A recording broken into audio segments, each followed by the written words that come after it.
भगवान श्री कृष्ण संबंधी मंत्रों के अनुष्ठान विधि तथा विविध प्रयोग। सनत कुमार जी ने कहा, नारद, अब मैं भोग और मोक्ष रूप फल देने वाले श्री कृष्ण मंत्रों का वर्णन करूंगा। काम, क्लीं, ग्रीं, विभक्त्यंत कृष्ण और गोविंद पद। कृष्णाय गोविंदाय, फिर गोपी जन वल्लभाय स्वाहा, क्लीं कृष्णाय गोविंदाय गोपीजन वल्लभाय स्वाहा। ये 18 अक्षरों का मंत्र है, जिसकी अधिष्ठात्री देवी दुर्गा जी है। इस मंत्र के नारद ऋषि, गायत्री छंद, परमात्मा श्री कृष्ण देवता, क्लीं बीज और स्वाहा शक्ति है। धर्म, अर्थ, काम और मोक्ष चारों पुरुषार्थों की सिद्धि के लिए इसका विनियोग किया जाता है। श्रेष्ठ साधक ऋषि का सिर में, छंद का मुख में, देवता का हृदय में, बीज का गुहा में और शक्ति का चरणों में न्यास करें। मंत्र के 4 4 4 4 और 2 अक्षरों से पंचांग न्यास करके फिर तत्व न्यास करें। तत्पश्चात हृदय कमल में क्रमशः 12 कलाव्याप्त सूर्यमंडल, 16 कलाव्याप्त चंद्रमंडल और 10 कलाव्याप्त अग्निमंडल का न्यास करें। साथ ही मंत्र के पदों में स्थित 8 2 अक्षरों का भी क्रमशः उन मंडलों के साथ योग करके उन सब का हृदय में न्यास करें। तत्पश्चात आकाश आदि के स्थलों में अर्थात मूर्धा, मुख, हृदय, गुहा तथा चरणों में क्रमशः वासुदेव आदि का न्यास करें। वासुदेव, संकर्षण, प्रद्युम्न, अनिरुद्ध और नारायण ये वासुदेव आदि कहलाते हैं। ये क्रमशः परम श्रेष्ठी आदि से युक्त हैं। परमेष्टि पुरुष, शौच, विश्व निवृत्ति तथा सर्व ये परम श्रेष्ठ आदि कहे गए हैं। परमेष्टि पुरुष आदि क्रमशः श्वेत वर्ण, अनिल वर्ण, अग्निवर्ण, अम्बुवर्ण तथा भूमि वर्ण के हैं। इन सबका पूर्वक न्यास करें। यथा इस प्रकार संपूर्ण अंग में न्यास करें। ये तत्व न्यास कहा गया है। इसी प्रकार श्रेष्ठ साधक को ये जानना चाहिए कि वासुदेव आदि नामों का डेंग विभक्त्यंत रूप में न्यास ग्राह्य है। तदनंतर मंत्रज्ञ पुरुष मूल मंत्र को 4 बार पढ़कर पूरक, 6 बार पढ़कर कुंभक और 2 बार पढ़कर रेचक करते हुए प्राणायाम संपन्न करें। कुछ आचार्यों का यहाँ ये कथन है कि प्राणायाम के पश्चात पीठन्यास करके दूसरे न्यासों का अनुष्ठान करें। आगे बताए जाने वाली विधि के अनुसार 10 तत्वादि न्यास करके विद्वान पुरुष मूर्तिपंजर नामक न्यास करें। फिर किरीट मंत्र द्वारा बुद्धिमान साधक सर्वांग में व्यापक न्यास करके प्रणव संपुष्टिक मंत्र को 3 बार दोनों हाथों की 5 उंगलियों में विन्यस्त करें। उसके बाद 3 बार पंचांग न्यास करें। तदनंतर मूल मंत्र को पढ़कर सिर से लेकर पैर तक व्यापक न्यास करें। फिर केवल प्रणव द्वारा 1 बार व्यापक न्यास करके मंत्र न्यास करें। इसके बाद पुनः नेत्र, मुख, हृदय, गुहा और चरण द्वय इनमें क्रमशः मंत्र के 5 पदों का अंत में नमः लगाकर न्यास करें। यथा क्लीं नमः नेत्रद्वये, कृष्णाय नमः मुखे, गोविंदाय नमः हृदये, गोपीजन वल्लभाय नमः गुहे, स्वाहा पद पादयो। पुनः ऋषि आदि न्यास करके पूर्वोक्त पंचांग न्यास करें।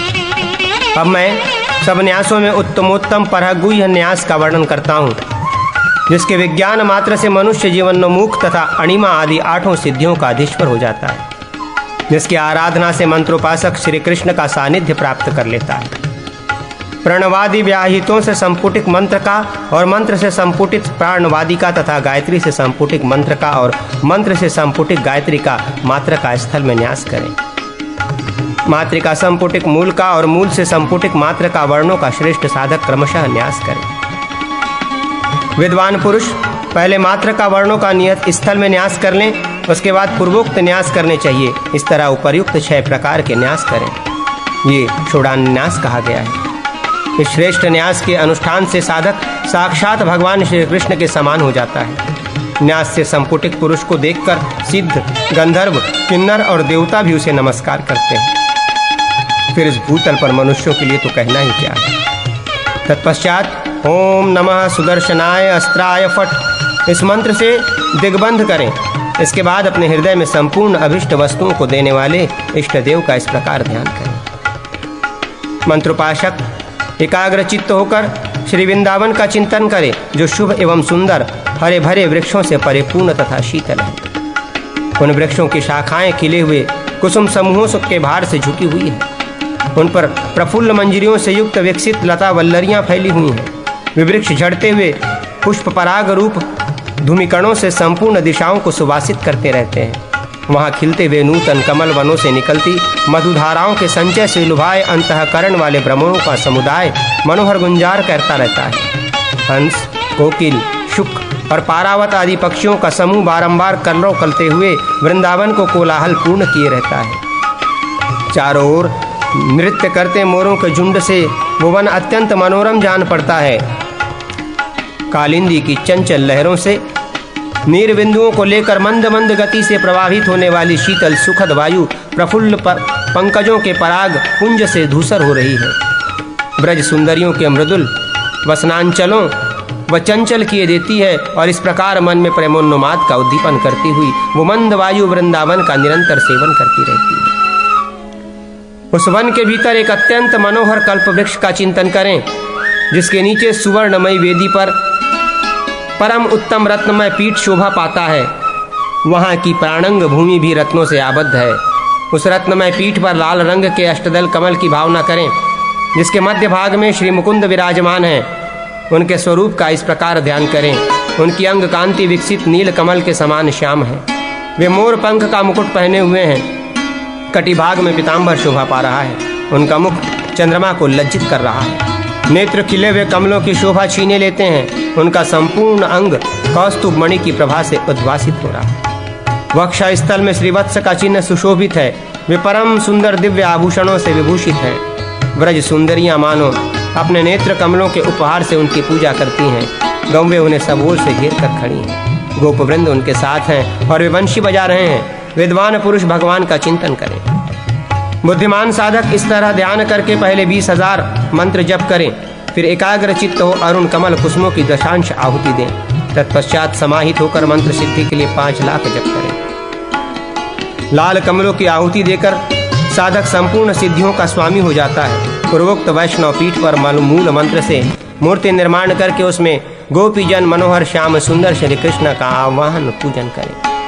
मुख में वेणु की पूजा करके वक्ष स्थल में वनमाला कौस्तुभ तथा श्रीवत्स का पूजन करें।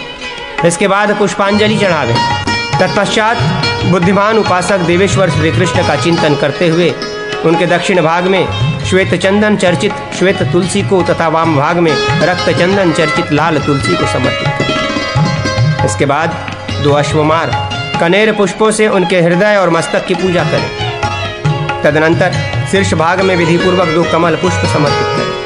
तत्पश्चात उनके संपूर्ण अंगों में 2 तुलसी दल, 2 कमल पुष्प तथा 2 अश्वमार श्वेत रक्त कनेर कुसुम चढ़ाकर फिर सब प्रकार के पुष्प अर्पण करें। गोपाल श्री कृष्ण के दक्षिण भाग में अविनाशी निर्मल चैतन्य स्वरूप भगवान वासुदेव का तथा वाम भाग में रजोगुण स्वरूपा नित्य अनुरक्ता रुक्मणी देवी का पूजन करें।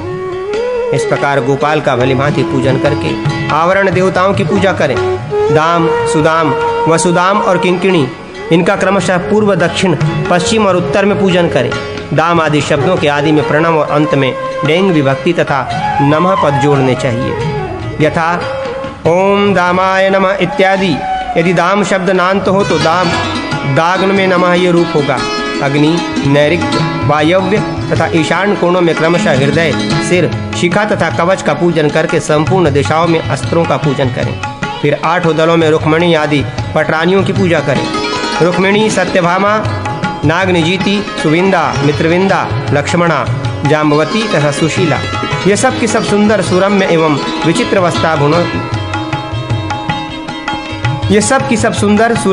विचित्र वस्त्राभूषणों से विभूषित है।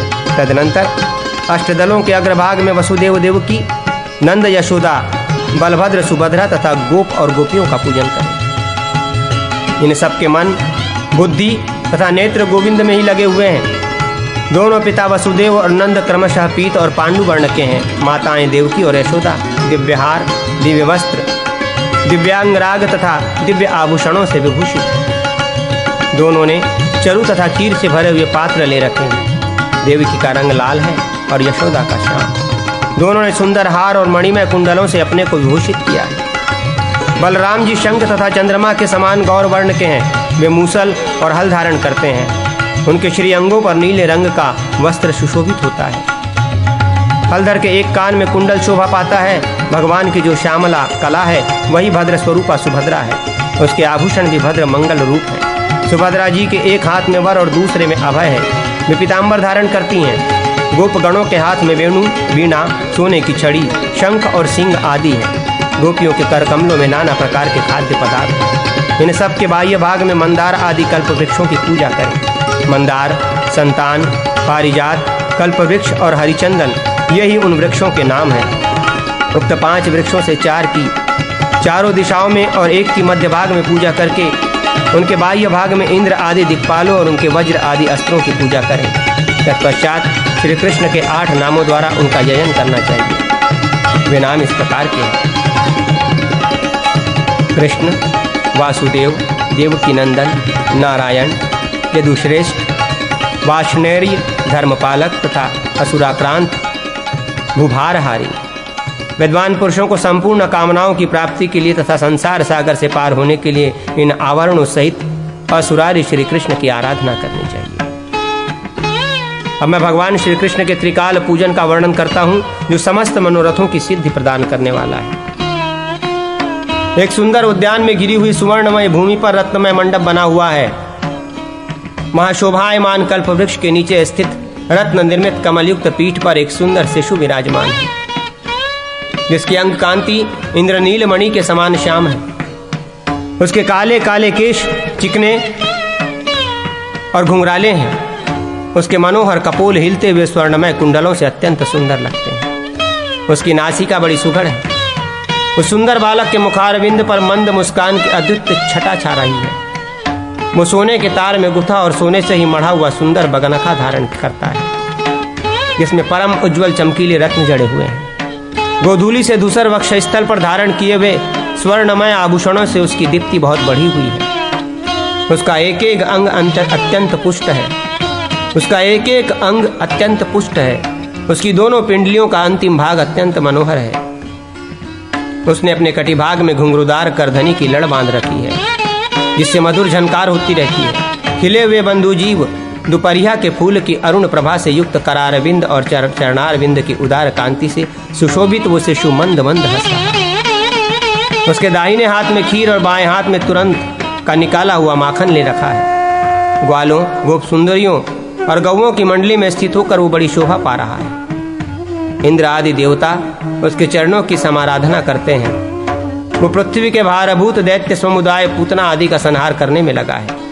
इस प्रकार ध्यान करके पूर्ववत एकाग्र चित्त हो भगवान का पूजन करे। दही और गुड़ का नैवेद्य लगाकर 1000 मंत्र जप करें। इस प्रकार मध्याह्न काल में नारदादि मुनिगणों और देवताओं से पूजित विशिष्ट रूपधारी भगवान श्री कृष्ण का पूजन करें। जो सुंदर गोपांगनाओं तथा गौओं के मध्य विराजमान है, स्निग्ध मेघ के समान जिनकी श्याम छवि है, जिनका एक एक अंग बहुत सुंदर है, जो मयूर पिच्छ का मुकुट धारण करते हैं, जिनके नेत्र कमल के दल के समान विशाल हैं। भवों का मध्य भाग शोभा संपन्न है और मुख पूर्ण चंद्रमा को भी लज्जित कर रहा है। हिलते और झलमलाते हुए कमनीय कुंडलों से उल्लसित कपोलों पर जो शोभा की राशि धारण करते हैं, जिनकी नासिका मनोहर है, जो मंद मंद हंसते हुए बड़े सुंदर जान पड़ते हैं, जिनका वस्त्र तपाए हुए सुवर्ण के समान कांतिमान और आभूषण दिव्य है, कटिभाग में धारण की हुई जिनकी क्षुद्र घंटिकाओं से मधुर झनकार हो रही है, जिन्होंने दिव्य अंगराग धारण किया है, जो अपने हाथ में लेकर मुरली बजा रहे हैं, जिनके बाएं हाथ में शंख और दाहिने हाथ में छड़ी है, जिनकी वेशभूषा से उदारता टपक रही है, जो मनोवांछित वस्तु प्रदान करने में दक्ष हैं, उस नंद नंदन श्री कृष्ण का ध्यान करके लक्ष्मी प्राप्ति के लिए उनका पूजन करें। इस प्रकार ध्यान करके श्रेष्ठ वैष्णव पुरुष पूर्ववत भगवान श्री कृष्ण की पूजा करें। वह खीर तथा अन्य भक्ष्य भोज्य पदार्थों का नैवेद्य अर्पण करें। धृतयुक्त खीर की 108 आहुति देकर प्रत्येक दिशा में उसी से बलि अर्पण करें। तत्पश्चात आचमन करें। इसके बाद 1008 बार उत्तम मंत्र का जप करें। जो उत्तम वैष्णव मध्याह्न काल में इस प्रकार भगवान श्री कृष्ण का पूजन करता है, उसे सब देवता प्रणाम करते हैं और वो मनुष्य सब लोगों का प्रिय होता है। वो मेघा, आयु, लक्ष्मी तथा सुंदर कांति से सुशोभित होकर पुत्र पौत्रों के साथ अभ्युदय को प्राप्त होता है। तीसरे समय की पूजा में कौन सा काल है, इस विषय में मतभेद है। कुछ विद्वान इस पूजा को सायंकाल में करने योग्य बताते हैं और कुछ रात्रि में। दशाक्षर मंत्र से पूजा करनी हो तो रात में करें, अष्टादशाक्षर से करनी हो तो सायंकाल में करें। कुछ दूसरे ऐसा भी कहते हैं कि दोनों प्रकार के मंत्रों से दोनों ही समय पूजा करनी चाहिए।